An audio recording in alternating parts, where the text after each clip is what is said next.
Hey guys, welcome back to my channel. I wanted to walk you guys through a couple of new things with drills, specifically drill bits and how to use them. So today I've got this screw right here. So this is the main part about what I'm going to be talking about today and how to properly drill holes for screws. So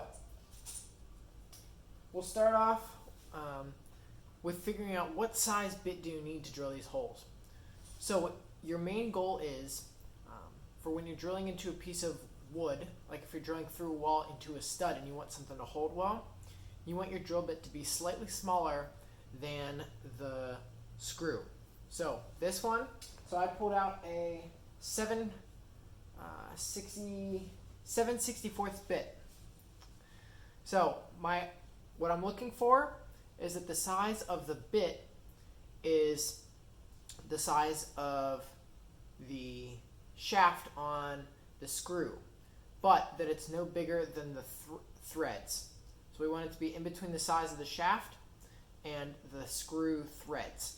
So this 7/64 is actually a perfect fit. I don't know if you can see that, but you can just see the threads on the outside of that bit. So that will allow the screw to properly grab and hold into the wall. So another thing when you're drilling, if you're drilling two pieces of wood together that you want them to hold together, you actually want to drill the first piece of wood larger than the size of the screw because you don't want the screw to hold in the first piece of wood. You want it to go through it and hold in the second piece of wood so it draws them together. Because if you drill the first piece of wood the same size or smaller than this, it'll grab that piece of wood and it won't allow the two pieces to be drawn together really tight.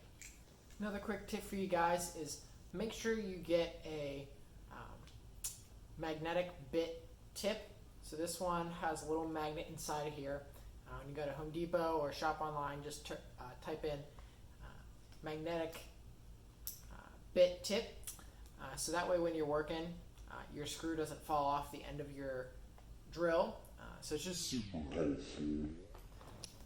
Except for when that happens.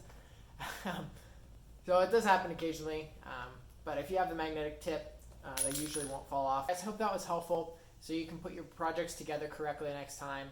So it's easy to drill those screws in, and hopefully you guys are plugging away at your projects.